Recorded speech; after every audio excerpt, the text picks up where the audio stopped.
Welcome aboard. I'm Captain Wayne, and I'll be your host for this Ocean Navigator magazine Voyaging Tips video.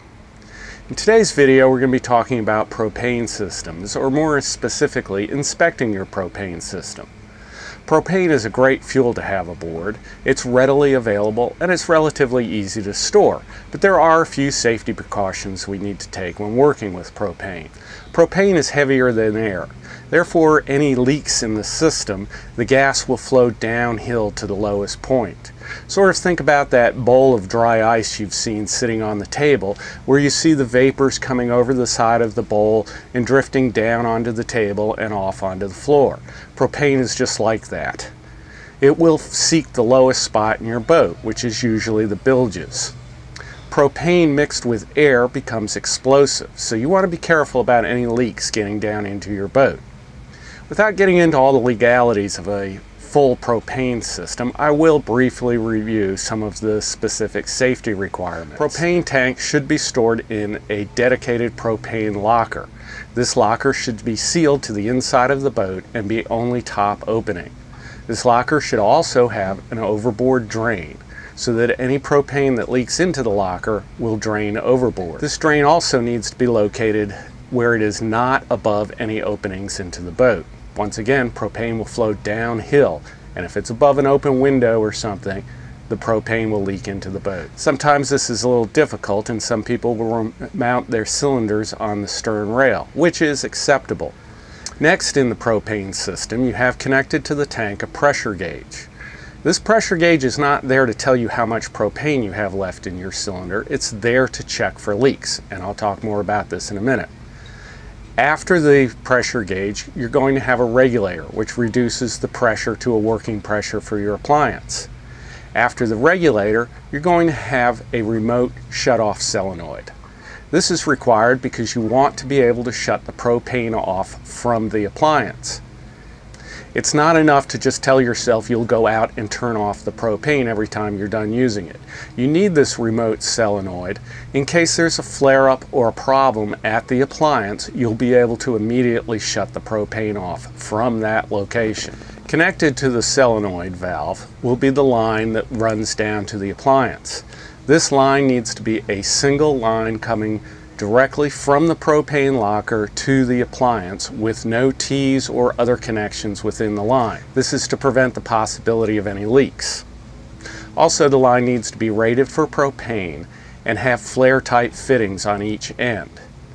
If you're using a rubber hose for your propane supply, the ends need to be swaged on. It's not acceptable to use connections with hose clamps, as these are a leak hazard. The only exception to having a single line running all the way from the propane locker to the appliance is if you have copper tubing running from the locker to the appliance. You may need to connect a short piece of rubber hose from the copper tube to the stove, assuming the stove is gimbaled. This is the only place you want any connections in the system. If you have more than one appliance, each appliance has to have its own supply line running directly from the propane locker to the appliance. You cannot tee into the line anywhere. Alright, let's talk about inspecting the system. The first step in checking your system is you just want to do a visual inspection of the entire system. Look it over carefully, look for any damage on any of the fittings or any corrosion on any of the fittings. Check and make sure that the drain for the propane locker is free and clear. This is often a location where bugs like to build nests and debris collect in there and can clog the drain up. Pour a little water through the drain and make sure that it comes out quickly and easily. Also, inspect the hose on the drain.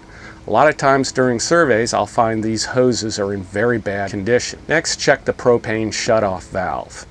These are usually just metal valves, not really designed for the marine environment, and they don't often last a really long time with salt water. They get rusted and corroded and no longer work anymore. So you want to inspect that carefully. Inspect the wiring carefully and make sure that everything is in good condition as far as that goes. Check over any flexible hoses you have connected to the tank and make sure that the hose is in good condition and there's no signs of dry rotting or cracking in the outer cover of the hose. Check where the hoses and wires go through the locker and into the boat. You want to make sure all of these holes going through the locker are well sealed. What I usually like to do is check for any leaks. It's relatively easy to check for leaks if you have a pressure gauge. What I normally like to do is just check the system from the very beginning. With the propane solenoid shut off, meaning there's no gas going to the appliance, I'll crack open the valve on the top of the tank. I'll note the pressure on the gauge, and sometimes I'll even mark the needle on the gauge with a piece of masking tape so I know exactly where it is. Then I'll shut off the valve to the propane and wait about 10 or 15 minutes, and I'll come back and I'll check the gauge again. A slight drop is not a problem, but if you see a drop of more than 1% at this point, you probably have a leak, and it's time to start checking that. Now, if you do find that you have a leak, the only way to properly check for leaks is with soapy water. Once we've done this first check and we know we don't have any leaks, it's time to do the check of the full system. This time, we'll open up the solenoid valve so that you have gas going to the appliance, but make sure all the valves on the appliance are closed and shut off. Now open the valve on top of the cylinder one more time till the gauge is fully up. Once again, close the valve on the cylinder and mark the location of the gauge. Wait another 10 or 15 minutes and come back and check the gauge again. This time you might see a little bit more of a drop on the gauge simply because you're pressurizing the entire system. But you really shouldn't see more than about a 5% drop on the gauge. Anything more than that and you've got a problem with a leak. At least annually, I like to go through the rest of the system and follow the line throughout the boat. You want to make sure that your propane line is in good condition. If it's copper tubing, check for corrosion, particularly where it's clamped to the boat or where it goes through bulkheads. For rubber hose, you want to check for dry rotting or cracking. You also want to make sure that no wires are tied to your propane line for obvious reasons. Pay particular attention to where hoses or tubing goes through bulkheads. This is often a problem area, and if at all possible, try to pull the line backwards out of the bulkhead so that you can fully inspect it for either chafe or corrosion. Propane is a great fuel, and it can be very safe and very easy to use, but a little due diligence will keep you and your crew safe. Well, that concludes this Ocean Navigator Magazine's Voyaging Tips video. I hope you found it useful.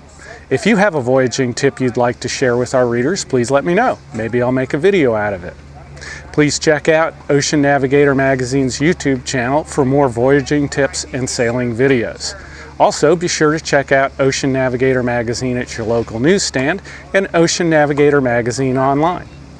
Until next time, I'm Captain Wayne, wishing you fair winds and following seas.